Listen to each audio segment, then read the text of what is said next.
নমস্কার। আজকে আমরা আলোচনা করব মাসেল ক্র্যাম্পিং এর।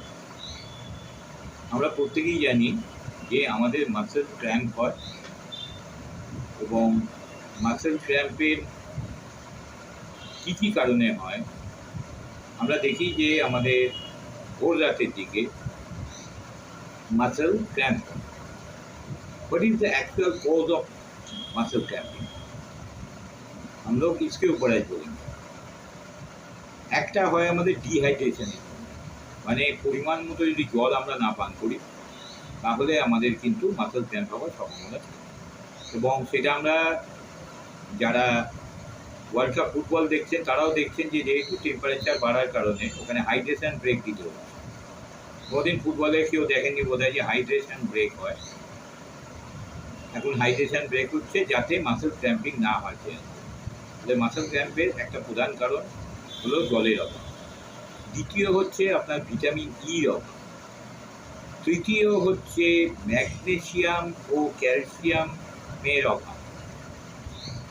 ম্যাগনেসিয়াম ও ক্যালসিয়ামের অভাব। চতুর্থ কারণ আপনার শরীরে যদি কোনো রকম নিউরোলজিক্যাল ডিসঅর্ডার তৈরি হয়, হয়তো সেটা কোনো ডায়াগনোসিস হয়নি, সেভাবে বোঝা যাচ্ছে না, তারও একটা লক্ষণ কিন্তু হলো মাসেল ক্র্যাম্পিং। এবং তাছাড়া অতিরিক্ত পরিশ্রম বা বিশ্রাম প্রপারলি না হওয়ার কারণে মাসেল ক্র্যাম্প হয়। আমরা এখানে ছোট্ট করে একটু ম্যাগনেসিয়াম ও ক্যালসিয়াম,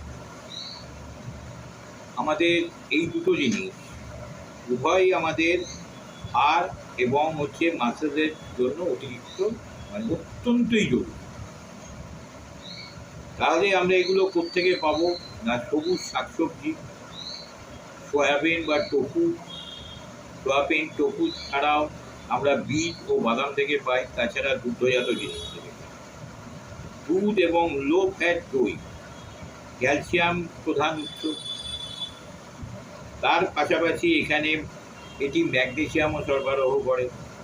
সবুজ শাকসবজি যেমন পালং শাক, এটি হলো ডার্ক মানে ডিপ গ্রিন, সেই কারণে এই পালং শাক আমাদের কিন্তু ক্যালসিয়াম ও ম্যাগনেসিয়ামের একটা বড় উৎস।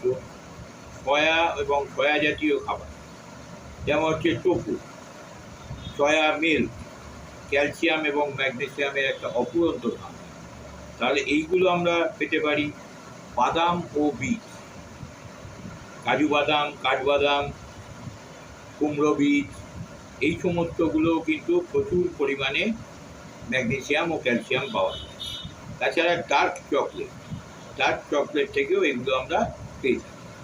কিন্তু আমাদেরকে ভাবতে হবে যে আমার অন্যান্য যে সমস্ত ডিসঅর্ডারগুলো আছে বা অন্য যে কন্ট্রা ইন্ডিকেশানগুলো আছে, মানে আমার সুগার, প্রেশার, কিডনির কিছু disease, liver function, digestive system disorder.